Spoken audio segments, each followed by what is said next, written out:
তো নমস্কার বন্ধুরা, আপনাদেরকে সকলকে 4 আইডিয়াতে স্বাগতম। মূলত একটা ডাই টেলিস্কোপ বানাচ্ছি, ডিআইওয়াই, অর্থাৎ do it for your self. আর এই টেলিস্কোপটা বানাতে আমার যেটা লেগেছে, একটা অবজেক্টিভ, একটা আইপিস, একটা ফোকাসার এবং একটা টেলিস্কোপের যে ব্যারেল হয় সেই ব্যারেলটা, একটা লেন্স হোল্ডার, আর সঙ্গে অবশ্যই একটা জেনিথ মিরর। এই টোটাল প্রজেক্টটাতে মোটামুটি আমার যেটা ব্যয় সেটা প্রায় ওই আপনার 2200-2300 টাকার মতো ব্যয় হয়েছে। আর এর যে ফিচার্স আমি দেখতে পাচ্ছি, তাতে করে প্রায় আপনার 20,000-25,000 টাকা তো আপনি এই টেলিস্কোপটা বাজারে পাবেন না। খুব বেশি কিছু না, নিজের দক্ষতার উপর যদি ভরসা রাখতে পারেন আপনিও বানাতে পারেন। আর আজকের ভিডিওতে আমি সে বিষয়টাই দেখাবো। এখন ব্যাপার হচ্ছে কি, আপনি যে সমস্ত মেটেরিয়ালগুলোর কথা বললাম সবটা তো হাতে বানানো সম্ভব নয়। যেমন মনে করুন একটা অ্যাক্রোম্যাটিক ডাবলেট, তাছাড়া আইপিস আর লেন্স হোল্ডার বা আপনার ফোকাসার বা জেনিথ মিরর, এগুলো হাতে বানানো সম্ভব। কিন্তু আমার সময়ের অভাব এবং কিছুটা আলস্য বলতে পারেন, এই দুয়ের কারণে এগুলো খুব স্বল্প মূল্যে আমি পেলাম। সেই জন্য এই কয়েকটা জিনিস আমি বাজার থেকে, আনন্দ ট্রেডার্স থেকে আমি মালগুলো অর্ডার করিয়েছিলাম। মালগুলোর বিল্ড কোয়ালিটি সত্যিই খুব সুন্দর। তো এটা আমার টেলিস্কোপের রেডি ভার্সনটা। আর এই টেলিস্কোপটা কীভাবে বানিয়েছি সেটা এই ভিডিওটিতে দেওয়া আছে। আসুন শুরু করা যাক।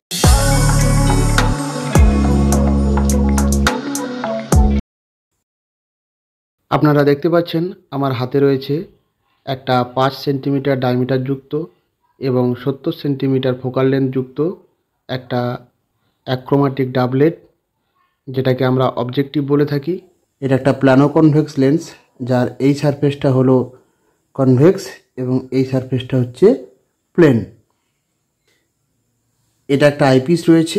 এই আইপিসটার ফোকাল লেন্থ হচ্ছে কত, 25 মিলিমিটার। আচ্ছা, এটা আমার একটা লেন্স হোল্ডারের ক্যাপ, এটা আমি অ্যামাজন থেকে কিনেছি। আচ্ছা, এটা হচ্ছে কি আমার অবজেক্টিভ হোল্ডার। তো এই অবজেক্টিভ হোল্ডারের মধ্যে আমি এই যে প্লেন সারফেসটা রয়েছে সেই প্লেন সারফেসটাকে ভেতর দিকে রাখবো, আর আমাদের যেটা কনভেক্স সারফেস রয়েছে সেটাকে আমরা উপরের দিকে রাখবো।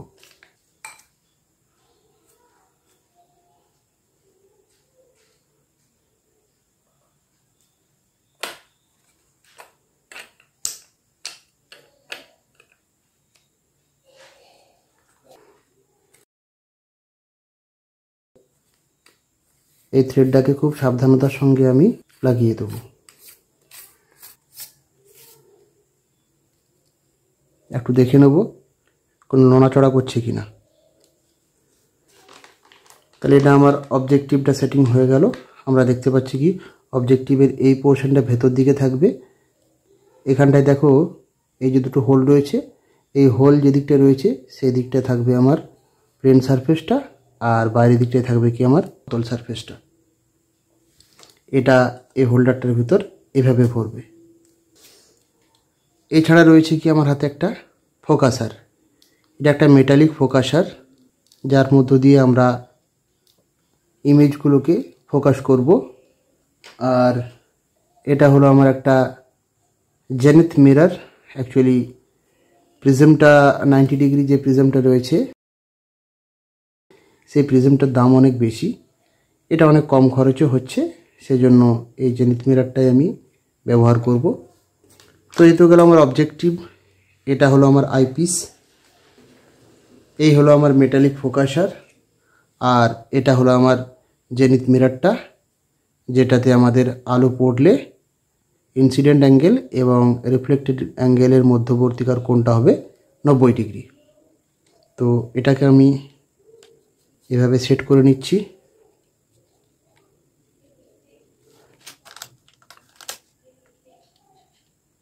এরপর আমি দেখে নেব যে মোটামুটি এটার লেন্থটা দেখছি 15 সেন্টিমিটার। আচ্ছা, এবার এটাকে একটা আমরা রিডিউসারের মধ্যে ঢোকাবো, যে রিডিউসারটার এদিকের ডায়ামিটারটা হচ্ছে কত 50 mm এবং এদিকের ডায়ামিটারটা হচ্ছে 63 mm। আমরা দেখতে পাচ্ছি কি এই ফোকাসারটাতে এখানে একটা পয়েন্ট রয়েছে, এখানে একটা পয়েন্ট রয়েছে, এখানে একটা পয়েন্ট রয়েছে। তো সেই মতো করে আমরা 3টা পয়েন্ট আমরা দাগ নিয়ে নেব এবং সেই হিসাবে আমরা 3টা ড্রিলের মাধ্যমে হোল করে নেব যাতে করে স্ক্রুগুলোকে ভরা যায়। সো ফ্রেন্ডস, ড্রিল করার পর আমরা দেখতে পাচ্ছি জিনিসটা এরকম দাঁড়িয়েছে। আচ্ছা, এখানটাতে একটু আমরাকে যে স্যান্ড পেপারগুলো হয় আমাদের, এই স্যান্ড পেপার দিয়ে একটু রাব করে নিতে হবে।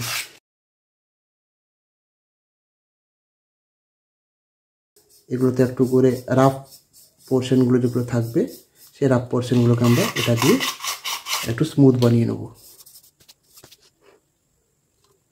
আচ্ছা, অনেক সময়তে এই যে ছিদ্রগুলো আছে এই ছিদ্রগুলো পুরোপুরি অ্যাডজাস্ট আপনার নাও হতে পারে। তো সেক্ষেত্রে আপনাকে একটু এদিক ওদিক করতে হতে পারে।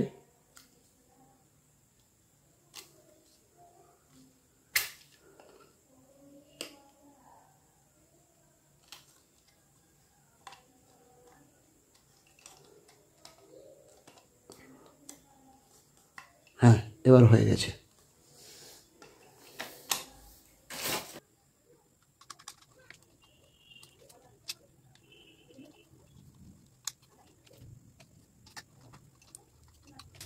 তাহলে দেখতে পাচ্ছি এটা খুব সুন্দর মতো এঁটে গেছে। আচ্ছা, এবার দেখে নেব এটার মোটামুটি লেন্থটা কি দাঁড়াচ্ছে। ঠিক এর মিডিল থেকে নেব আর এটার একটু গোড়ার দিকে নেব। তাহলে আমরা দেখতে পাচ্ছি কি এখানটা পর্যন্ত হচ্ছে 15 সেন্টিমিটার। যেহেতু আমার অবজেক্টিভটার ফোকাল লেন্থ হচ্ছে 70 সেন্টিমিটার আর এই আইপিসটার ফোকাল লেন্থ হচ্ছে 2.5 সেন্টিমিটার, তাই আমার মোটামুটি টোটাল লেন্থটা হতে হবে 72.5 সেন্টিমিটার। আর এটা অলরেডি 15 হয়ে গেছে, তাহলে আমি এটা মোটামুটি 56-57 সেন্টিমিটার কাটবো। আপনারা দেখুন এখানে আমি এটা যেটা নিয়েছি এটা প্রায় 57 সেন্টিমিটারের কাছাকাছি আছে। এই যে ফেসটা আছে এই ফেসটাকে আমি একটু স্মুথ বানিয়ে নেব। আর এই যে ফেসটা আছে এই ফেসটাকে আমি মূলত একটু, এটা তো এর ভেতরে ঢুকবে তাহলে সহজে ঢুকতে চাইবে না, সেজন্য এটাকে আমি প্রথমে একটু গরম করে একটা গ্লাস বা এর থেকে এক সাইজ বড় পাইপ দিয়ে এটাকে একটু সাইজটা গরম করে এটাকে বড় করে দেবো। এরপর আমি এখানে দেখুন একটা ফুটো করে রেখেছি, এখানে আরেকটা ফুটো করে রেখেছি। কারণ কি আমার যে লেন্স হোল্ডারটা রয়েছে এই লেন্স হোল্ডারের এদিকে একটা ফুটো রয়েছে আর এদিকে একটা ফুটো রয়েছে। তাহলে আমি চাইবো কি এই ফুটো দুটো যেন অ্যাডজাস্ট করে, সেই হিসাবে আমি এটা বানিয়ে রেখেছি। আচ্ছা, তার আগে এই যে পাইপটা রয়েছে এর পাইপের ভেতরে যাতে কোনো রিফ্লেকশন না হয় তার জন্য আমরা একটা ব্ল্যাক পেপার নেব। এই ব্ল্যাক পেপারটাকে কিছুটা এইভাবে রোল করব, এর ভেতর ভরে দেবো। ভরার পর আমি এটাকে ছুরি দিয়ে বা কাঁচি দিয়ে আমি এখানটায় এই পোর্শনটা কেটে নেব। সো ফ্রেন্ডস, এখন দেখতে পাচ্ছেন আমি এর ভেতরটাতে এই একটু অংশ বাদ দিয়ে বাকি অংশটাতে আমি ব্ল্যাক পেপার দিয়ে মুড়ে দিয়েছি। এই যে ছিদ্রটা রয়েছে আর ঠিক তার অপোজিট অ্যাঙ্গেলে যে ছিদ্রটা রয়েছে এই দুটো ছিদ্রের সঙ্গে সামঞ্জস্য বজায় রেখে আমি আগেই দুটো হোল করে রেখেছি, সেই দুটো হোলকে আমি এর সাথে অ্যাডজাস্ট করছি। অ্যাডজাস্ট করে আমি একটা স্ক্রু এঁটে দিচ্ছি যাতে করে লেন্সটা আমার অবজেক্টিভটা কোনোভাবেই পড়ে না যায়। আচ্ছা, এখন আমার অবজেক্টিভটা খুব সুন্দরভাবে বসে আছে, কোনো অসুবিধা নেই। এই অবজেক্টিভের উপর আমি যে লেন্স হোল্ডারটা আছে সেটাকে আলতো করে চাপ দিয়ে ভরে নেব। যখন আমি টেলিস্কোপটা ব্যবহার করব না তখন এই লেন্স হোল্ডারের মুখটা আমি বন্ধ করে রাখব। এবং যে রিডিউসারটা ছিল সেই রিডিউসার সহ ফোকাসারটাকে এর ভেতর আমি পাইপটার ভেতর ভরে দিলাম।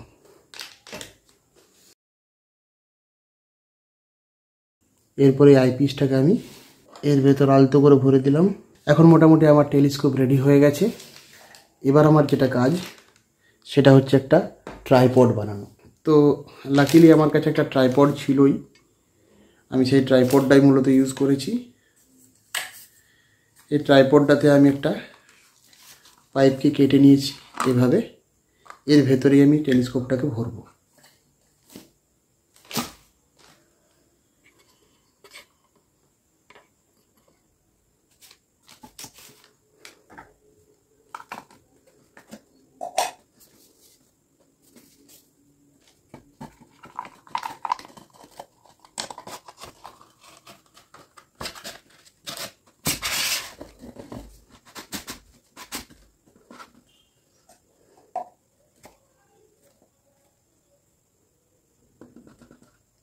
সো আপনারা দেখতেই পাচ্ছেন আমার টেলিস্কোপ রেডি হয়ে গেছে।